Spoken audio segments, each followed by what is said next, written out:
made in JIS is a great idea to bring together people who want to solve problems.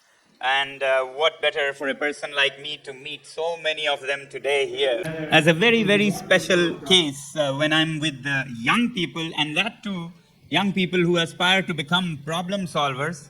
I share some stories of my life, some learnings, some lessons of my life, and I thought I would do that before I hear about your stories and what you all have worked on. Just to say that whether you aspire to become a business entrepreneur or a social entrepreneur, entrepreneur is not about money as much as it is about solving problems of the people who will use your products. And it's not as much about the income that you look up to as it is about the impact that you want to have. The best of enterprises, best of innovators are about impact rather than income. Income happens. Even if you don't want, income will happen if you have impact. So that story I thought I'll share with you today as a picture story, because I come from a part of the planet that is unlike any other part. Very different landscape. Sometimes I call it moonscape or Marscape, as you will see. And yet amidst those harsh conditions, you have to solve the problems. And that story I thought I'll share with you, because pictures speak more than 1,000 words. People say you come from the Himalayas, but actually it's beyond Himalayas. It's trans-Himalayas. And there's a world of difference between Himalayas and trans-Himalayas. Himalayas are lush and green, beautiful and comfortable, like Kashmir, Shimla, Manali, Darjeeling, and so on. But when you go further north and cross the Himalayas, it's a different world. So every morning when I open my windows, it actually looks more like Mars than planet Earth. This is what I don't see outside my window every morning. This is planet Mars. This is Mars, but what you will see is what I see every morning outside, and you will see that it's not so different. 13,000 to 9,000 feet above sea level, it's the closest you can be to outer space while still being on planet Earth. Okay? And it starts behaving like outer space. You can see the temperature fluctuations, plus 35 to minus 35. This is how hot it can get, how cold it can get, and people say this is one place where you can have sunburn and frostbite at the same time if your head is in the sun and feet in the shade in winter. That's how this place is. Very little water, that's why it's a dead desert almost. It has shortage of almost everything. You all may complain about what you don't have. We have shortage of water, we have shortage of trees, fertile soil, we have shortage even of air. 30% less oxygen at this place than at sea level. So all kinds of challenges. Add to that, this is an earthquake-prone zone, high Himalayas. So you have problems like that. And not just shortage of water, but when water comes, it comes as flash floods. So you have problems of excess of water when it shouldn't be there. All challenges, but then, as I said, it's among challenges and adversities that best of innovative entrepreneurs take birth. So it's a fertile ground. So never complain about the problems you have. In fact, problems create such people who then surmount the problems. When the going gets tough, that's when the tough get going. Despite all the harshness of climate, nature I talked about, these enterprising people have not only survived over hundreds and thousands of years, but a colorful civilization has thrived among these adversities. A civilization with its own language, literature, music, dance, and spirituality of living in harmony with nature. This is how the landscape or Marscape or Moonscape looks like. But what is special, what makes me feel proud is what our ancestors did to this harsh landscape. Those green specks or oases of greenery are what our ancestors created. Over thousands of years, when they somehow stumbled upon this part of the planet, they saw this place has no precipitation, nearly none.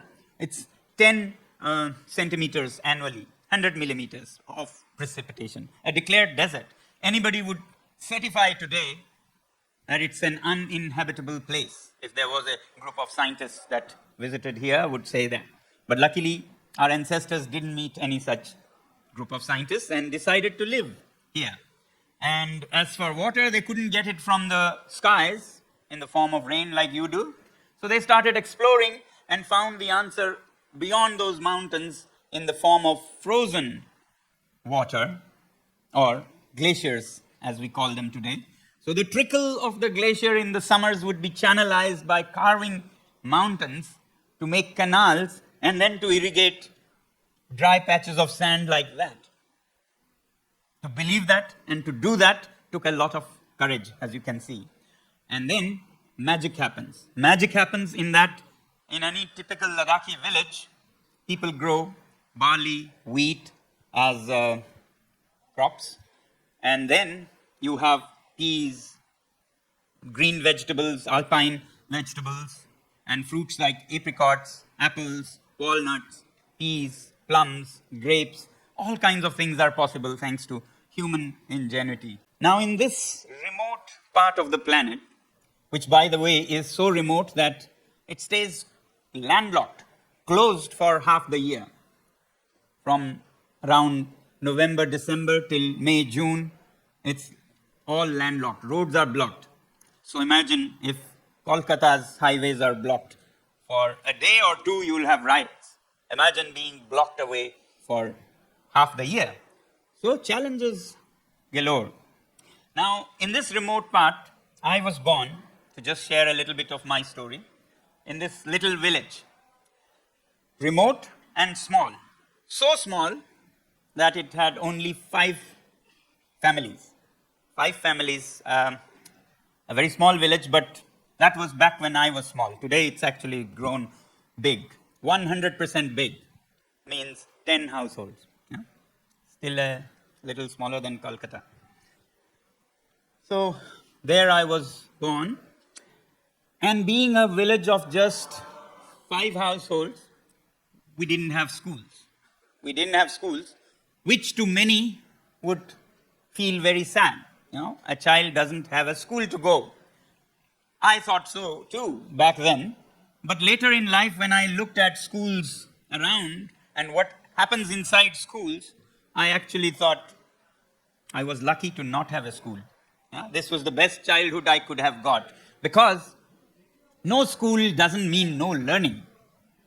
No school doesn't mean no education.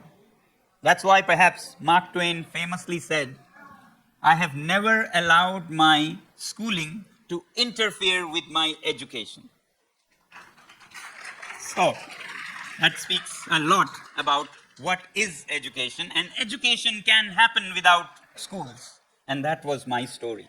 I didn't have any schools. For 9 years of my life, I didn't go to any schools, but that doesn't mean I didn't learn anything. I learned a lot, actually a lot. I learned from the farmers when they were sowing the seeds, when they were harvesting. I learned from the animals that I chased in the mountains. I learned when I climbed the apricot trees or jumped into the Indus water, experiencing nature firsthand. And I always tease, much later, when I used to go to colleges and so on, to these highly schooled friends from the best private schools in India, that when you guys were learning about roots and shoots in pages of books from pictures, I was on the field looking at the farmers throwing the seed in the ground, roots actually going down I could observe, shoots coming up I could observe, and leaves unfurling I could observe without having to bother with L-E-A-F leaf and L-E-A-V-E-S leaves. All this mumbo jumbo, I was spared. I could directly connect with nature through feelings rather than through spellings and words of a language that we don't even speak at home. So that reduces a lot of comprehension, and therefore you can learn a lot while being on the field with the people directly. So when I say I didn't go to any schools for 9 years, I also want to say that these were the years when I learned the most. Actually, at 9, I was dragged away by a very kind uncle of mine who thought it was a waste of my life to be in the village and put me in a school, only to find that there ended my true learning. I was among the others memorizing words in some alien language and not truly learning. So therefore, I thought of recollecting what was my schooling,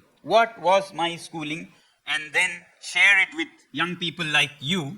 How can we become good problem solvers, good entrepreneurs? And what is the school that it takes? It doesn't take that school with 4 walls and a teacher and a textbook. School or no school, books or no books, teacher or no teachers, you can learn to become a problem solver, an innovator, an entrepreneur, if you go by what I consider my schooling. So I'll share, as I said, I rarely share, except with young people who are really aspiring to solve problems. What are the foundations of becoming great innovators, great leaders, great human beings? My school didn't have walls and principals and teachers. If you have, great. If they are the right kind with a lot of passion, as I'm sure you all have, then that's great. But if you have the wrong kind, then it's not a big deal not to have any school, because you can use your own faculties and resources. So my schooling was based on the 3 foundations or 3 pillars, of which first was this, curiosity. This, I always say, is the best learning software ever found in the whole world. Yeah? This is a learning software that comes preloaded on the hardware, means the child. The child, that's the hardware, comes with this. If you have curiosity, you will learn. School or no school, teacher or no teacher, textbook or no textbook. You learn from everything you see, you meet, you talk to. And that, my friend, must be alive. If you want to be a problem solver, you must be so curious about everything. People will laugh at you for asking questions. They used to always ridicule me as a child. They would sometimes call me, the inspector is coming. My siblings, elder ones, would walk away from me when I would approach them, and I would overhear them saying, the inspector is here now. He'll give us a hard time. So we go. Because I would keep asking questions. But then the last laugh was mine. Because I would keep asking questions about everything, sometime later in life, those very answers that I had collected would come in handy for me to solve problems. So all these questions that you ask curiously about will help you build your knowledge. And for that intellect and knowledge that is needed, you need curiosity. Curiosity is what makes a person young at 80. If you're curious, you're as young as 18, even if you're 80. But if you have lost your curiosity, you're as old as 80, even if you're 18. So keep your curiosity alive. I know it is not easy these days. First of all, your parents break it. You ask questions, don't ask too many questions. People will say this. Others will say this. So you lose the passion to ask questions. If there's any remaining, the schools take care of it. Pin drop silence, no noise, no questions. Unless they're really good schools. Many schools become the cause of deleting this software. This software, if deleted, then you don't learn lifelong. But if it is kept intact, then you are learning not just in your school or college or university, you're learning lifelong. Most of the times, the software is deleted, and then the parents are mourning, wailing, my child doesn't want to study. Well, if they don't have that curiosity, they won't, and you were instrumental in deleting it. Now, curiosity alone is not enough. Curiosity, even monkeys are curious. So does that make you a great problem solver, a great innovator? No. Just being curious can be a headache for others and no good for anybody. Unless you have empathy in your heart. So it's curiosity of the head to expand your knowledge, but then empathy of the heart, kindness of the heart. Now that very few schools teach. Curiosity, the schools break often. Empathy, schools don't teach. Worse still, they teach the opposite. They teach how to compete, how to take only care of I, me, myself. Come first. Let others be behind you. That's not how the world works. we are training our little ones to become self-centered rather than growing and finding solutions together. So in a way, I was lucky to be spared of that kind of schooling where it's all about, self before others. I got the opposite. From my mother, I learned that you always have to take care of others before yourself. She would always think of the neighbors. Take the first gift when a newborn calf comes to the family, the first milk would go to the neighbors. Any passers-by would come, she would feed them, she would host them. Empathy. You want to feel for others' pains and want to solve their problems. That is a great foundation for problem solvers.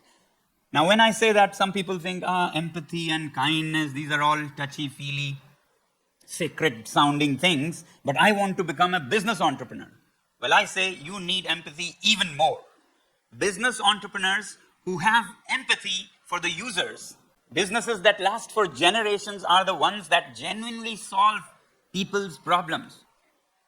It's the people who rush to you then, rather than you having to publicize your companies. You solve their problems and they will want you.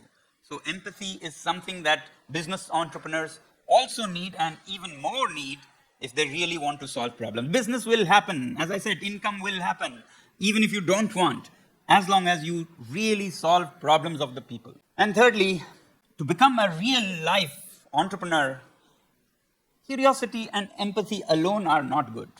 Curiosity is just questions and, asking. Empathy is just good wishes. You actually have to take a step on ground, not just feel kindness, but actually take steps. And that's called initiative. When you don't just sit with all the knowledge and the empathy, but rather step out to solve problems. When you take that step, that's when things start changing in the world. So this is what I wanted to share with you, that redefine your education. You may have learned a lot of mathematics and physics and English and whatnot, but have you learned these to keep alive your curiosity, expanding your knowledge thereby, keep a warm, kind heart for people's genuine, real-life problems and find solutions to them, and that becomes your business. And to do that, you have to just not feel, but take steps. And interestingly, the third one is the most important teacher in my life, spirit of initiative. Spirit of initiative has taught me so much. I'll just quickly go through what this has taught me. When you have a spirit of initiative, you want to take actions. You don't want to just keep thinking, keep feeling even compassion. People with spirit of initiative are people who don't wait to be told by someone. Entrepreneurs will always be self-driven. They don't need a teacher to tell them, a father to tell them, a mother to tell them, a manager to tell them, a boss to tell them. If you need to be told to act, for every action you need to be told, then forget it. You're not an entrepreneur. You have to have the spirit of initiative. You should be self-motivated.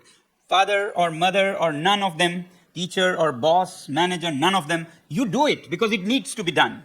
And that's action-oriented spirit of initiative.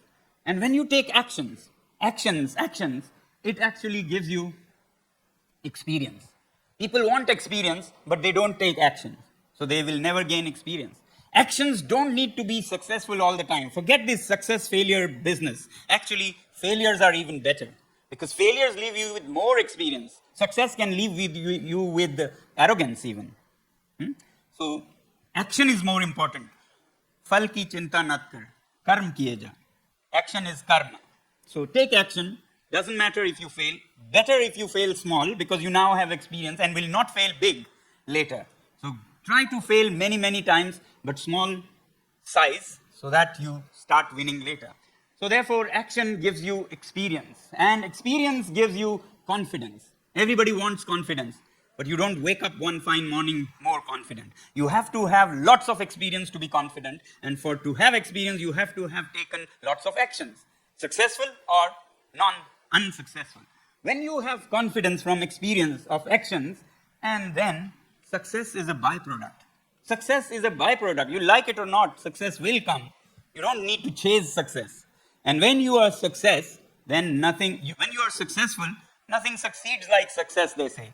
You want to do more. More, you're motivated to take more action, which means more experience, means more confidence, means more success. So this mantra I would like to share with you from my own life's experience.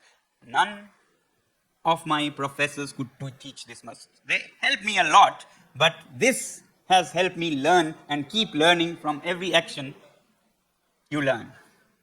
Anyway, so after this childhood in the village, I went to schools and finally did engineering. And after engineering, mechanical engineering, I was sharing my story with you of my schooling. This was my schooling. My college was engineering, mechanical engineering. But then, while doing mechanical engineering, I got or fell in love with teaching. I had to teach students to support my own engineering, and that's when I saw the problems in education. So back in those days, 1980s, I would teach students in Ladakh, mainly to support my own engineering, but it led me to this scenario. The education system was a big mess. 95% of the students were failing in our part of the country. 95%, can you believe, were failing in 10th class. There were schools that had 0% results. So my empathy that I learned from my mother made me realize that in life, it's not just about what I need. I needed mechanical engineering to solve problems, but what needs me is also important. So I felt what needs me were these students who were so bright yet were failing. You would think if 95% are failing, the students must be so, dull. No, they were totally bright and enthusiastic, but they would fail because of a system that was not in tune with children in the mountains. Children, can you imagine a system where children in the mountains who are shivering from minus 20 winters would memorize from their books in an alien language they don't speak, called English. And what would they memorize? They would memorize F for fan, F for fan. In minus 20, can you imagine? In minus 20, you don't need F for fan. And they would ask their teacher, sir, what is this contraption, F for fan? And the teacher would scratch his head and say, son, I have not seen this, but I'm told it keeps you cool. And the children with their eyes popping would ask, why does anybody need to be colder than we are? So, with such alien concepts like fan in a cold place rather than F for fire, even if you had to teach English, the results were so poor. So therefore, when I was finishing my engineering, I thought engineering can wait, but these children can't. They're so bright, they can do so well, yet because of a misplaced system, they fail again and again, 95%. I went back to Ladakh, to these mountains, to change the education system. People laughed, you will change the education system, but why not? The education system is for the good of the people, and if it is not doing good of the people, then it can and should be changed, was our convictions. With like-minded friends, we started a movement called Operation New Hope in Ladakh, and we would bring awareness among villagers, textbooks that were in alien languages about alien concepts like F for fan. We changed all of them. We published new textbooks that would relate to the lives of the children and retrained the teachers to be more friendly to the children and sympathetic and to make it all hands-on, experiential. Very soon, the 5% 10th grade results started changing. You can see how consistently it was 5%, 5%, 5%. After intervention, it slowly went up to 75%. Just in few years, this result changed, thereby proving that it was not a problem with the students, it was the system that was failing. Now, for those who were still failing, the 25%, we said we must not give up. We should actually look at the 25% who are still failing, while 75% are passing. And with that happened many interesting magics that I'll share with you. So we started a special school. A school which is today known as the school with the admission criteria that you have failed rather than your marks or distinctions. Yeah? This is a school created for, as you remember, those students. Yeah.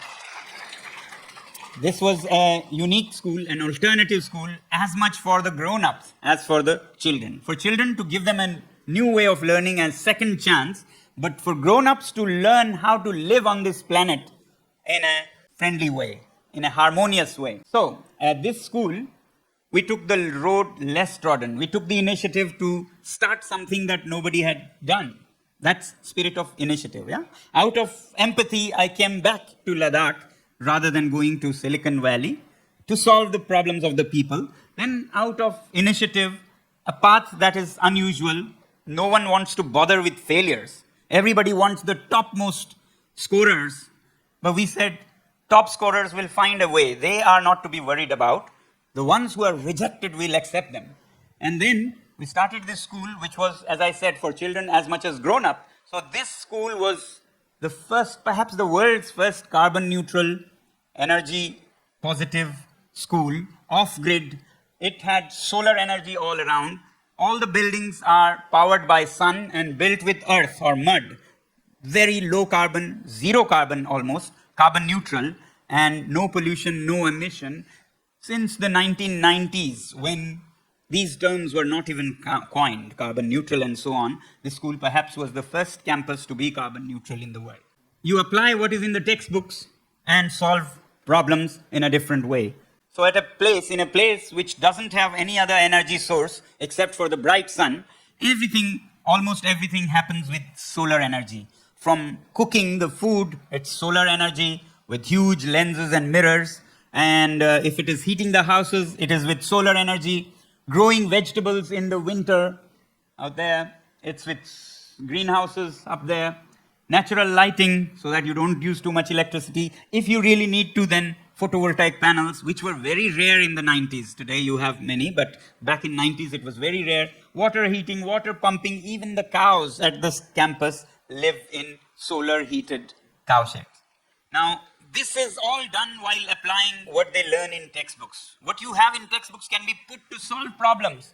Most children don't realize, they just memorize to pass exams. Actually, they're dealing with things that could solve half the problems of the world. Just up to 10th grade is what you need to solve most of the problems. You don't need a PhD for most cases.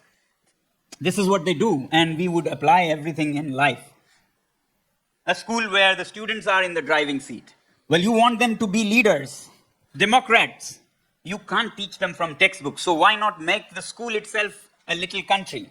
So this school is run by the children like a little country with its own little government, a little parliament, a little election, and a little election commission. They last for 2 months so that people get turns, and they elect their little government, they present in the parliament, learn from what they did and mistakes made, and then grow in a democratic way, and thereby learn governance, civics, and political science, rather than from textbooks and professors. Similarly, they take care of the cows. The little government elected takes care of the dairy resources, the energy resources, the gardening, organic gardening, power plants, and greenhouses, and so on. But apply what they learn to real life from textbooks. For example, the girl who is milking the cows will keep a track of the milk production daily, and then make a pie chart, learn statistics from this, applying what is in statistics to real life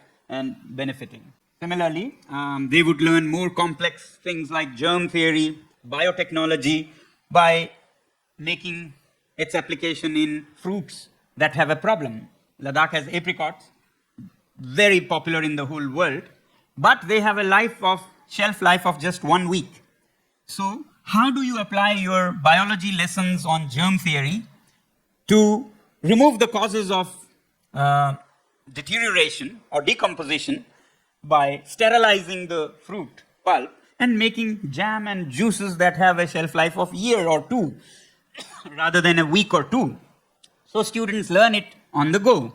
Now, the interesting thing that happens is when they do and learn by doing, they meet their love of their lives, their avocations, their livelihoods along the way.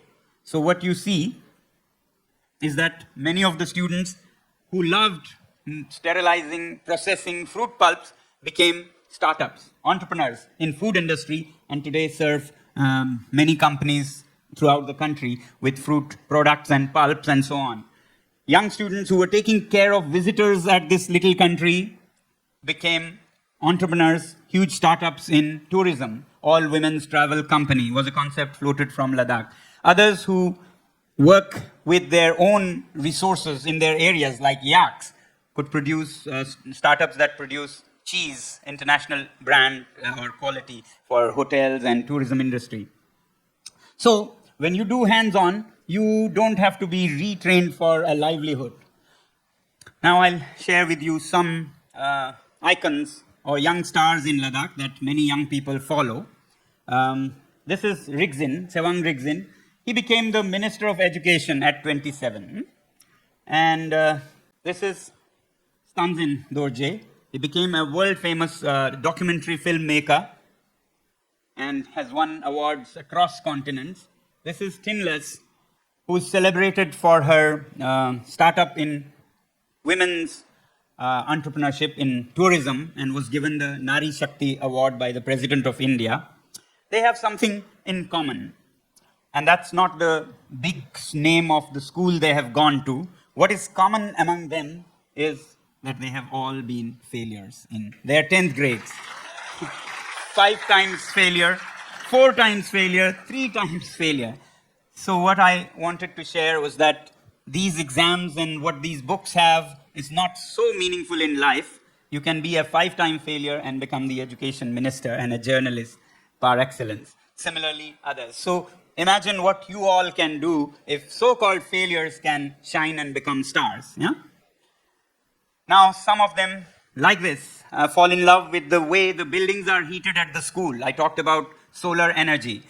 One of the most important fields is going to be alternative sources of energy, sustainable development, and therefore many of these students, while learning about this, become entrepreneurs or problem solvers in this field. So, learning from the school buildings and the hostels that they live in and that they help build, several of them have become entrepreneurs who build these buildings for others. And it's very simple. It's straight out of your 9th grade physics chapter. At this school, the buildings are all warm in minus 20, minus 30 winters with sun and sun alone.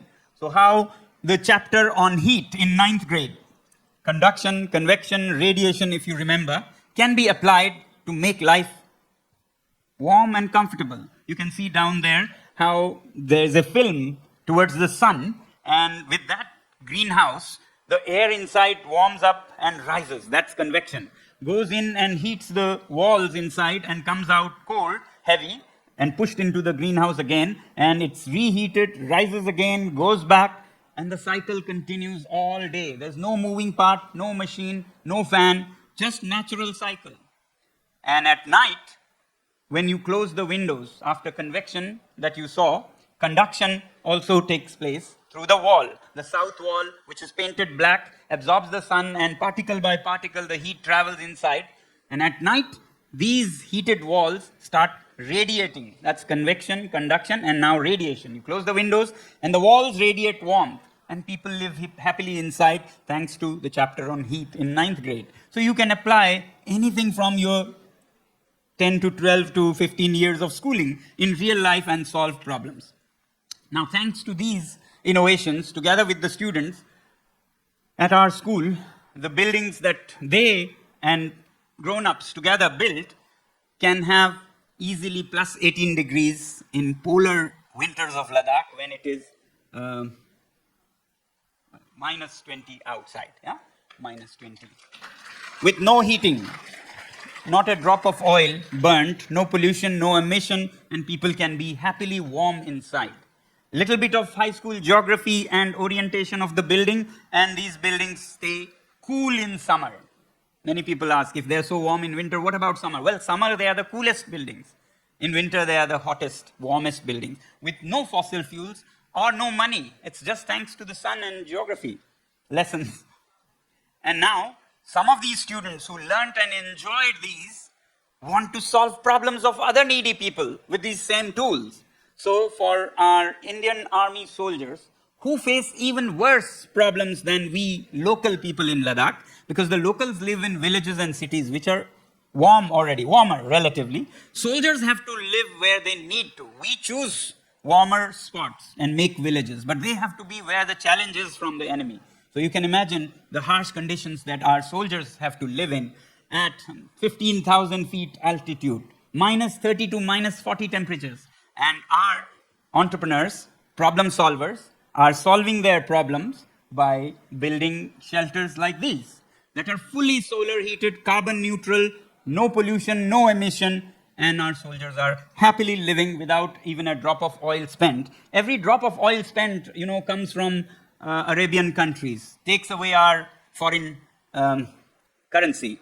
And here, no burden on the exchequer and no accidental fire. That oil, when burnt, kills many soldiers. In these borders, more soldiers die of accidental fire than enemy fire. And imagine the air quality with burning oil. None of that in these passive solar heated shelters that the Indian Army enjoys now. So with the soldiers, we celebrate the freedom that simple science chapter from 9th grade gives them and solve their problems and make a livelihood also. These entrepreneurs make a clean, green livelihood. They're actually not eating from their client. Indian Army is not really paying them. They're paying what would have otherwise been burnt in oil. So it's a fraction of that saving that they are paying the entrepreneurs. What could be a better livelihood? You talk of right livelihood in Indian traditions, Buddhism. Right livelihood is this. When you solve people's problems, reduce emission, reduce pollution, reduce accidents, and still can be well off. And the client can save money by paying you. That's the best form of entrepreneurship and nation building, I would say, and urge you all to choose entrepreneurships that actually solve problems. Okay, going on, I think I don't have much time. If you're okay, I'll just share a little bit about what you may have heard more about. These are artificial glaciers. As our natural glaciers are melting away and our streams are drying up, some 10 years ago, we said, what about making our own glaciers? At our school with my students, we started a journey to create man-made artificial glaciers. And people, of course, laughed. How will you keep ice from winter? That was the principle. Freeze the water in winter and keep it till summer. Well, the ice from winter doesn't even last till spring. By March, everything is gone. How will you keep it till May, June, when water is needed, was what people said. And we looked at various ways and realized from our geometry lessons that when it's the sun that melts the ice in March, you need to cut the sun. And to cut the sun, the obvious solution is shade. But shade takes material, canvas, or fleece, or geonet, or something. But materials cost money. So material science is good, but it's unaffordable at scale. The answer came from geometry. Sometimes answers can come from totally out of box. You have to be open for that out of box solution. Yeah? So after trying with many material to cover the ice, geometry had the answer. And geometry, you may have heard, has a principle that says that certain shapes have low surface area for the given volume. If you remember, these are shapes like sphere, a ball, or a hemisphere, or a cone. These have low surface area, high volume. So we said the sun needs surface area to shine, so we should choose a shape that has low surface area. Farmers don't care about surface area, they want volume of water. So spheres, hemispheres, or cones. Since the first two are not practical, how about cones, which is what anything dropping makes? You throw sugar on the ground, it will make a cone. Sand, it will make a cone. So how about making a cone of ice which has low surface area and therefore will not melt in the spring warmth? And that's what we did. You can see this was the first prototype, nearly 2 stories tall, making ice in a roughly conical or pyramid-like shape. But the question came, how will you make a big pyramid? 2 stories is okay, but what about 10 stories, 20 stories? That's what a village will need. And where will you get the pumps? And where will you get the fuel for those pumps? And we said, fine, but why do we mourn what we don't have? Why don't we celebrate what we do have? So we don't have pumps, nor the money to buy pumps. Even if we had, we won't have the fuel. So we looked around and said, how about gravity? Mountains, by definition, have a uphill and a downhill, upslope and a downslope, upstream and a downstream. So how about putting a pipe upstream and bring it down? This is primary school science, which says water always maintains its level. If you look at a mason, they'll be using a pipe to measure the level. So the principle is water always maintains its level. So if you put a pipe upstream there and bring it down where the water is needed, the water inside the pipe will go to the level of the inlet. Let's see it this way. Put a pipe upstream, and when it comes down, the water will want to go up to that level. Now there is a pressure for water to go there, and that's free, no pumps. If you put a fountain against that, it will work like a pump. Without a pump, like this.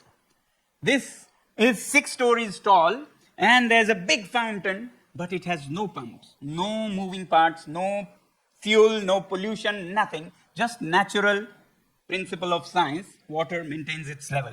Only reason is that the inlet is higher than this. So 6 stories tall, and it's splashing water free of cost. Now what happens? When you splash water at that height into the air, minus 20 air, the water loses its heat and becomes solid. Liquid becomes solid. This heat, if you remember your high school science, is called latent heat. Yeah? Latent heat is what keeps a liquid liquid. Without it, it will become solid, in which case, in this case, water will become ice. So in a way, you're using hydraulics to make water go on its own to 12 stories. Unlike Egyptians who took rocks on their backs or with whatever energy, here gravity is taking your material because it is liquid. But you want it solid finally. So mid-air you convert the liquid into solid by exposing it to minus 20, loses its latent heat, falls down and freezes in a geometric shape that has lowest surface area. So that was the first pilot artificial glacier we made. And because of its shape, we called it ice stupas. Stupas are things that people can relate to, religious sacred monuments in Indian subcontinent. So therefore that. And we all waited with bated breath to see whether it is effective, whether the hypothesis that this geometric shape will not melt, does it really work? In June that year, when there was no ice anywhere, all the ice had gone by March, this was 2 stories tall even in June. And every day it was melting slowly in the summer heat, collecting roughly 50,000 liters in a tank, which would then be taken to drip irrigate the trees. So the right picture shows how in winter the ice is formed, in spring and summer it is deformed or melts and water is given, which is then taken to plants. And with the villagers we planted 5,000 trees as a proof of concept. Yeah.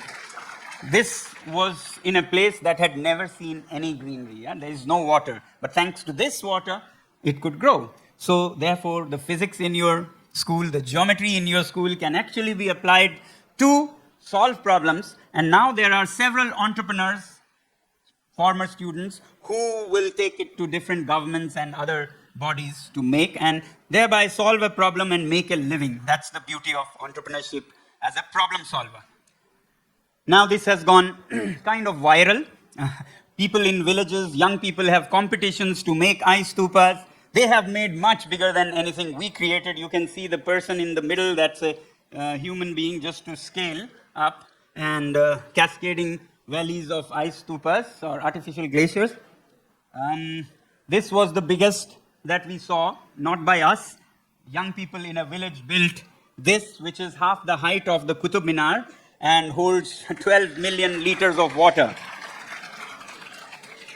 And then it has been going around Ladakh in different valleys, neighboring countries like Pakistan, Nepal, and Switzerland, where our team members have been going to support them. And as I speak now, it's winter in South America. So in Chile, one of my team members is working there with a team there to make these glaciers. So it's a kind of reverse technology transfer where we from India support them make their own glaciers.